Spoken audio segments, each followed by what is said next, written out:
Scarlet Nexus came out last week. This game initially didn't catch my eye at first, and I looked at it and I said, that was okay, and I forgot about it until it was shown again. At that point I was waiting for Tales of Arise for so long that I had honestly stopped caring what Bandai Namco was making otherwise. As time went on, I began to become more intrigued by the game, and I let go of my expectations and began to look at it from a skeptical yet interested viewpoint. So is this the next big action RPG of the year, or did Scarlet Nexus leave me feeling lukewarm? For those of you that don't know, Scarlet Nexus is an action RPG made by Bandai Namco Studios. This is a new IP and not related to their other action RPG-esque titles such as God Eater, the Tales of franchise, and Code Vein. The game follows one of two selectable protagonists through their side of the story, and I'll explain a little bit of what that means later. Hi, I'm Tiller. I post YouTube videos weekly about video games and topics related to gaming, and I also stream on Twitch, link in the description. Now I'm decently versed in action games. I've played several DMC titles as well as Metal Gear Rising, to mention a few of my favorites.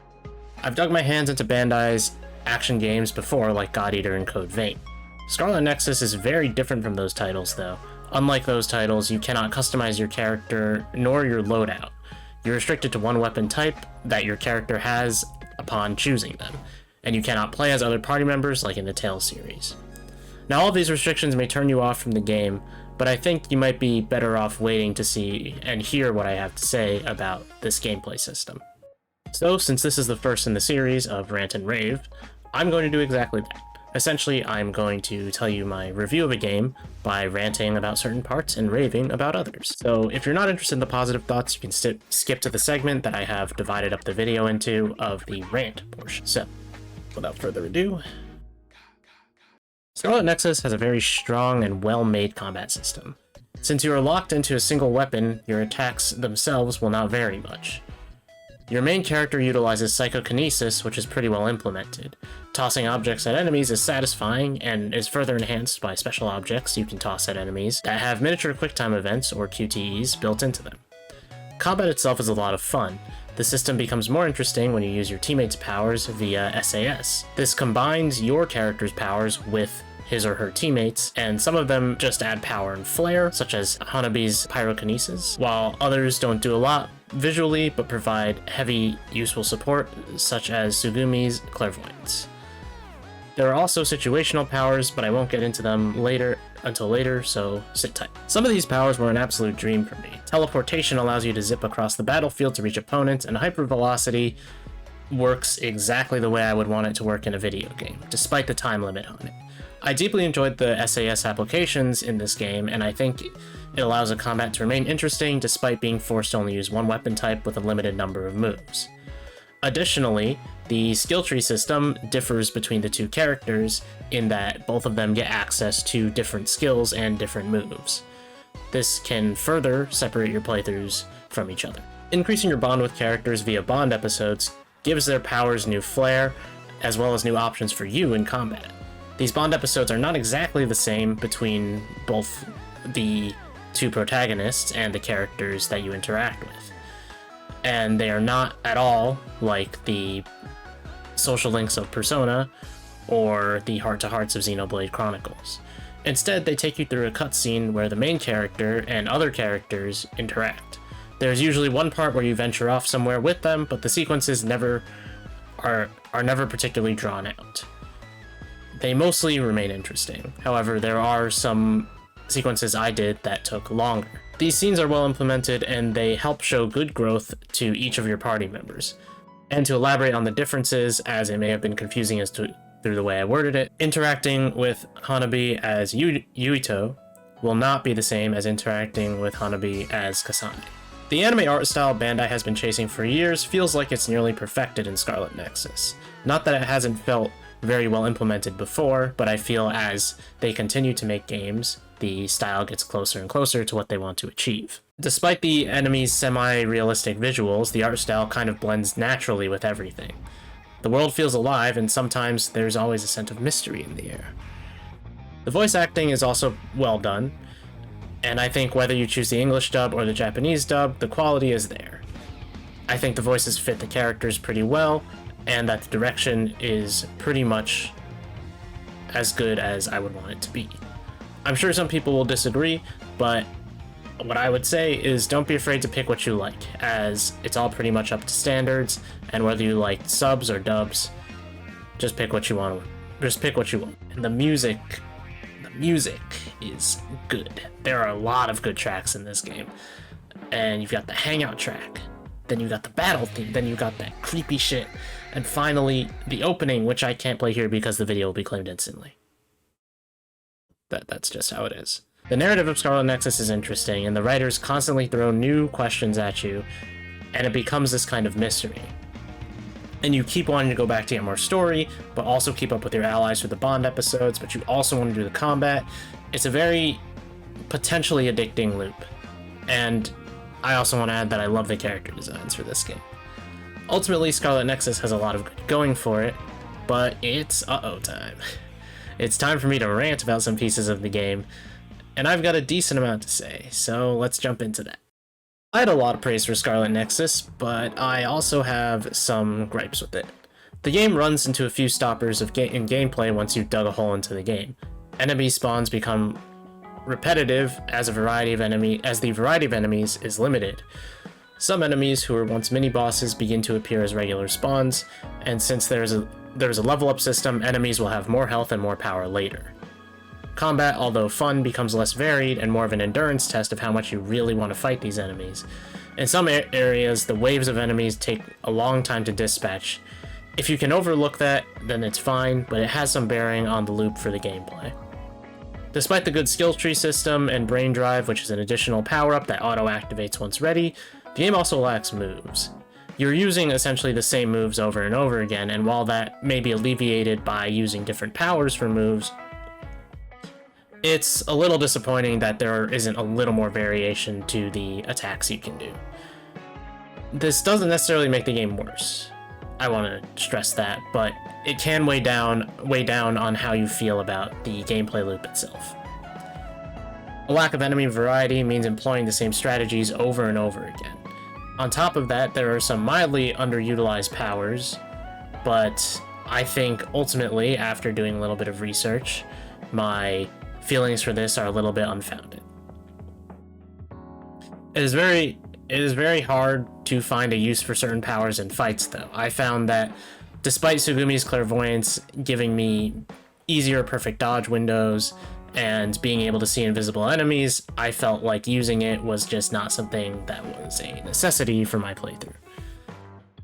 The story also feels a bit complicated, and that's partially due to having two characters to play through the game as. There are plot points that are told rather than shown in each playthrough. This encourages two playthroughs, but it also presents a little bit of difficulty in absorbing the plot, because there are parts of the game that are just fully explained instead of shown off to you so that you have a visual understanding as well. It's not a fault of the game, as it wants you to play both sides, and it's encouraging that replayability by not showing you everything. But retreading old territory that was previously explained might be a little bit rough on people. And some players were not happy with the visual novel storytelling. A lot of people wanted fully animated cutscenes, and I saw several criticisms about that, and I can say for sure that this did not bother me. It did a little bit initially, but I got used to it almost immediately because of how well done it is. And I saw several criticisms about the game and how it lacked large cutscenes despite the budget and high profile. However, I doubt this title is as high budget as most AAA games, as I couldn't find sources for the budget at all. But I'm unsure how much money Bandai is pouring into this game, which is a new IP, as opposed to games such as Tales of Arise from a long-running series, and Elden Ring, which is a much more highly anticipated video game. And the verdict for Scarlet Nexus is that it's pretty good. The game has multiple flaws in the gameplay loop department, but I never really felt those until the end sections, which were a little bit too lengthy for me. The game does a fantastic job of telling an interesting story with good characters, though I feel there could have been a bit more done to avoid the low number of enemies and then implementing a ton of variants of just the existing enemies. The final level of the game could have been shorter. I feel as though Scarlet Nexus is a good game that is well worth your time. please stay tuned if you're interested in some spoilery thoughts. Thanks for watching, and if you have any thoughts about Scarlet Nexus, please leave them down below in the comments. If you want to see more content similar to this, then please like the video and subscribe if you're interested in seeing more from me. Finally, if you want to see me play games live, then head over to my Twitch channel and leave a follow, link in the description. I stream on Mondays, Wednesdays, and Fridays at 5 AM PST.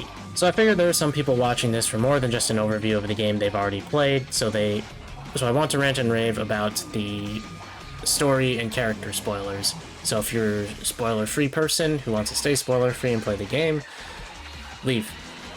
I don't mean to be rude, but leave, like now. Still here? Yeah? Please go. Please go. Stop staying. Okay, hopefully everyone's gone. Alright, let's get into spoilers. 1, 2, 3. Okay. I'm glad Hanabi didn't turn out to be a bland, boring childhood friend love interest character. Demo was one of the characters I really felt that I barely cared for, and by the end, I loved his energy. While I don't think Shiden is correct in being a prick, I also think the way they kind of make him mellow out by the end is nice, but he's still a little too much of a prick for me to like him a lot, but I softened my attitude towards him by the end, I guess. And plot spoilers wise, it's nice that they weren't afraid to kill off certain characters. Naomi being turned into another happening when it did surprised me, as it was still early in the game. I thought she would die or get hurt eventually, since Kasane was so obsessed with protecting her. But she had premonition, and that kind of just... that's death flag. You know, you don't get out. You got premonition, that's broken. Even if it's immediate future, that's too much. Can't have you avoiding all consequences with that. I figured something would happen to Seto where he'd be pulled out of the story since he shared the same power as Shiden, or at least he would not be with me specifically. Do like that they had a heartfelt moment with Nagi at his life's end, as I thought he would be a fairly important character, but he wound up being, you know, he just kind of existed. And he was important, but not like a main character important that I thought he would be. The willingness to kind of get rid of certain characters made it feel like not every character was going to be safe, even though when you watch through the opening, the characters who are going to live are clearly shown to you. I thought more characters would die by the end, but hey. Now a little bit of spoiler rant. Who shot Naomi? Can someone tell me? I feel like I missed something. Was it Togetsu? Was it Seiron? Do they explain that in Kasane's playthrough, which I guess I'm still working through right now? I just want to know who. And what the fuck did Karin do at the end of the story? And why did the rest of history apparently play out almost the same? I know he goes back to the timeline and finds one where Alice lives or something like that, but it doesn't make much sense to me. I feel like I should be trying to make sense of time travel in a story. But should that not have created entanglement, or does that only exist with the Kunai Gate? And because it's gone, entanglements don't exist. I guess that makes sense. But it's confusing, and the game kind of just has a way of explaining certain things. And when you play as Yuito, Naomi and Alice apparently die off screen, and I guess you have to play as Kasane to get the whole experience, but you know, it just, I don't know, it feels very unimpactful. And it's a little rough trying to get into the second playthrough without there being like a ending difference, I guess. Like, I'm pretty sure the ending is the same both ways. That's what I've heard, at least. But all of this doesn't really weigh on my full enjoyment of the game. It's just mostly questions and stuff that I kind of want answered, I guess. Maybe I lost something in my process of playing, but hey, whatever. Rant over. Alright. Anyways, my final verdict remains the same. Thank you for watching.